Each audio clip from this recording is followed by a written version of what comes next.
Bayangkan sebuah ruangan tertutup rapat. Cahaya lampu redup memantul di dinding yang dingin. Dan di dalamnya, manusia dijadikan kelinci percobaan. Tidak ada suara selain jeritan yang tertahan, catatan eksperimen yang ditulis dengan tangan bergetar, dan perintah yang keluar dari mulut orang-orang yang menyebut dirinya ilmuwan. Sejarah mencatat, di balik ambisi ilmu pengetahuan dan kedokteran, ada eksperimen yang begitu kejam hingga membuat kita bertanya, sampai di mana batas kemanusiaan bisa dihancurkan demi sains? Dari laboratorium rahasia Nazi, pusat horor unit 731 Jepang, hingga eksperimen psikologi modern yang terlihat ilmiah, namun sama-sama meninggalkan luka mental yang dalam. Semua itu menjadi bukti bahwa ketika moralitas dilepaskan, sains bisa berubah menjadi mimpi buruk.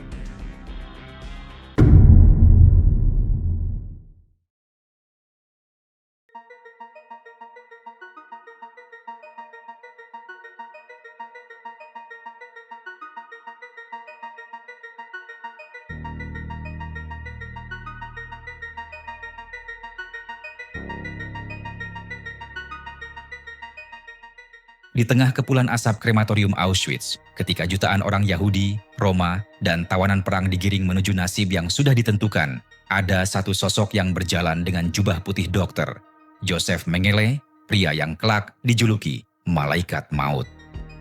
Bagi tahanan, kehadirannya di pintu gerbang camp berarti satu hal, putusan hidup atau mati. Sambil tersenyum tenang, Mengele menunjuk ke kanan atau ke kiri, satu gerakan tangan yang menentukan apakah seseorang langsung menuju kamar gas atau menjadi sampel penelitian. Dan di ruang eksperimennya, tragedi berubah menjadi sains yang terdistorsi. Anak-anak kembar dipisahkan dari keluarga mereka untuk dijadikan bahan penelitian genetika. Mengele menyuntikkan zat kimia ke mata mereka demi menguji apakah warna mata bisa diubah. Ada yang disatukan organ tubuhnya secara paksa, ada pula yang dibedah hidup-hidup tanpa anestesi, hanya agar si dokter bisa mencatat bagaimana tubuh manusia bereaksi. Ironisnya, semua ini dilakukan di bawah klaim demi kemajuan ilmu pengetahuan Jerman. Catatan hasil eksperimen pun penuh dengan data medis, dingin, terstruktur, seolah-olah jeritan manusia hanyalah angka-angka statistik. Lebih menakutkan lagi, Mengele tidak sendirian. Banyak dokter Nazi melakukan praktik serupa di berbagai kamp konsentrasi. Percobaan dengan gas beracun, uji coba hipotermia dengan membekukan tubuh manusia dalam suhu ekstrem. Bahkan, eksperimen amputasi dan transplantasi yang dilakukan tanpa rasa belas kasih.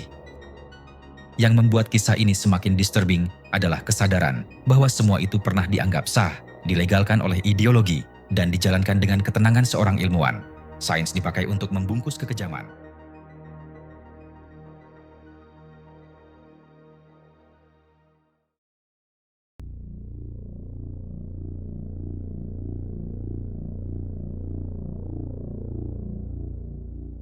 Jika Auschwitz adalah neraka di Eropa, maka di Asia Timur ada tempat yang tak kalah mengerikan. Unit 731.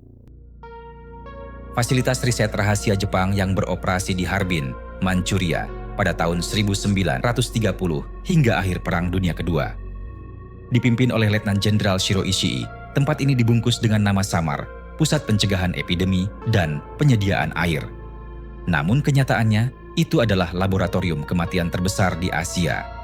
Di balik pagar kawat berduri, ribuan tawanan perang Tiongkok, Korea, Rusia, bahkan beberapa warga sipil dijadikan kelinci percobaan hidup.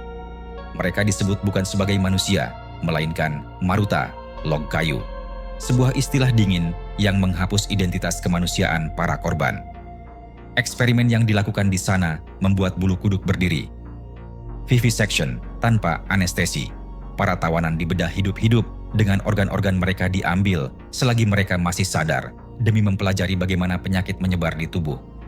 Uji senjata biologis, bakteri pes, kolera, antraks, hingga sifilis sengaja ditularkan ke tubuh manusia untuk melihat kecepatan infeksi. Kadang, tawanan dibiarkan sekarat hanya agar para dokter bisa mencatat tahap-tahap penyakit hingga kematian. Eksperimen frostbite, anggota tubuh korban dimasukkan ke dalam es atau dibiarkan di udara dingin Siberia hingga membeku keras. Kemudian dicelupkan ke air panas untuk mengamati kerusakan jaringan. Uji coba senjata, granat dilempar ke arah tawanan yang diikat atau mereka dijadikan target peluncur api. hanya untuk melihat efek senjata terhadap tubuh manusia. Ironisnya, semua ini dilakukan dengan penuh catatan ilmiah. Shiro Ishii percaya bahwa ilmu pengetahuan sejati hanya bisa diperoleh lewat tubuh manusia asli, bukan hewan percobaan. Dan inilah yang membuat kisah Unit 731 semakin kelam.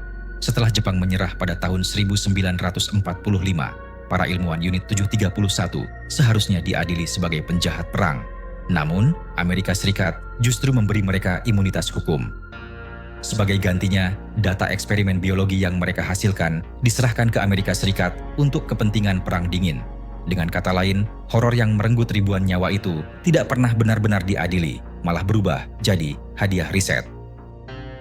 Dengan demikian, Unit 731 menjadi bukti bahwa di balik bendera negara dan jargon ilmu pengetahuan, manusia bisa berubah menjadi monster tanpa tanding.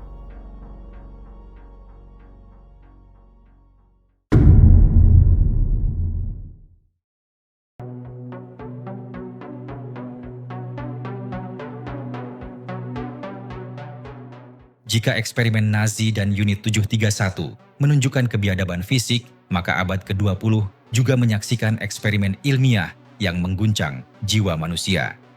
Kali ini tidak ada pisau bedah atau gas beracun, tetapi justru psikologi yang membuka rahasia kelam. Betapa rapuhnya moral ketika manusia tunduk pada kekuasaan dan otoritas. 1. Stanford Prison Experiment, tahun 1971. Di sebuah ruang bawah tanah Universitas Stanford, Profesor Psikologi Philip Zimbardo ingin memahami bagaimana kekuasaan memengaruhi perilaku. Ia merekrut mahasiswa biasa, lalu membagi mereka secara acak menjadi penjaga dan tahanan. Awalnya hanya simulasi, namun dalam hitungan hari situasi berubah jadi mimpi buruk. Para penjaga mulai berlaku kasar, memberi hukuman fisik dan psikologis, sementara para tahanan mengalami stres, depresi, bahkan histeria. Eksperimen yang seharusnya berjalan 2 minggu dihentikan setelah hanya 6 hari, karena situasi sudah di luar kendali. Kesimpulannya mengerikan, ketika diberi kekuasaan tanpa batas, manusia biasa bisa berubah menjadi tiran. 2. Milgram Experiment, tahun 1961. Psikolog Stanley Milgram di Yale University penasaran dengan satu hal. Mengapa begitu banyak orang Jerman biasa bisa patuh pada perintah Nazi? Ia mengadakan percobaan di mana partisipan diminta memberi kejutan listrik kepada orang lain setiap kali jawaban salah. Korban sebenarnya hanyalah aktor, tapi partisipan percaya mereka benar-benar menyiksa seseorang. Dan hasilnya, 65% partisipan tetap memberikan kejutan hingga level yang fatal hanya karena diperintahkan oleh sosok berjas laboratorium. Bahkan, ketika korban berteriak minta tolong, banyak yang tetap melanjutkan, gemetar, tapi patuh. Eksperimen ini membuka fakta disturbing, bahwasannya kepatuhan terhadap otoritas bisa membuat manusia menanggalkan nuraninya sendiri. 3. Monster Study, tahun 1939.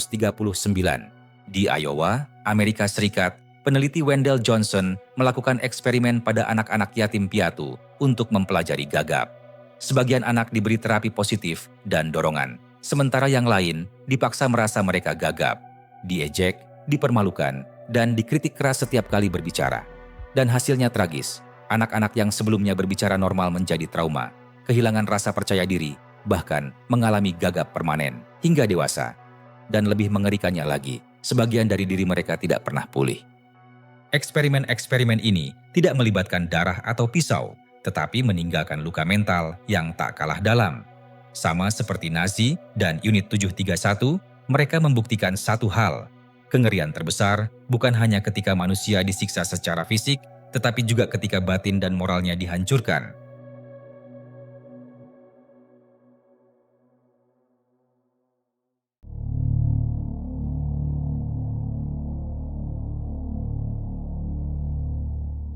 Dari kamp konsentrasi Auschwitz di Eropa, laboratorium rahasia Unit 731 di Asia, hingga ruang eksperimen psikologi di universitas bergengsi di Amerika, sejarah memberi kita satu pelajaran pahit, bahwasanya ketika sains tanpa etika bisa berubah menjadi senjata paling mengerikan. Yang membedakan hanya bentuknya. Di tangan Nazi dan Jepang, tubuh manusia dirobek, dibekukan, dijadikan objek penderitaan. Di tangan psikolog modern, jiwa manusia dipermainkan, dipaksa tunduk pada otoritas, hingga meninggalkan luka batin yang membekas seumur hidup. Namun, benang merahnya sama. Ketika manusia diberi kuasa tanpa batas, ketika mereka dibutakan oleh ideologi, ambisi, atau rasa ingin tahu, maka nurani bisa padam. Ilmu pengetahuan menjadi pembenaran, sementara korban menjadi sekadar angka, data, atau sampel penelitian. Pertanyaannya, apakah kita benar-benar belajar dari masa lalu? Dunia hari ini mungkin punya hukum internasional, kode etik penelitian, dan pengawasan yang ketat. Tetapi sejarah menunjukkan, kengerian terbesar sering lahir bukan dari monster, melainkan dari manusia biasa, dokter, ilmuwan, mahasiswa, yang rela menyingkirkan empati demi tugas atau ilmu. Mungkin inilah yang paling disturbing, bahwasanya di balik wajah kita sendiri, selalu ada kemungkinan untuk menjadi bagian dari eksperimen paling mengerikan selanjutnya.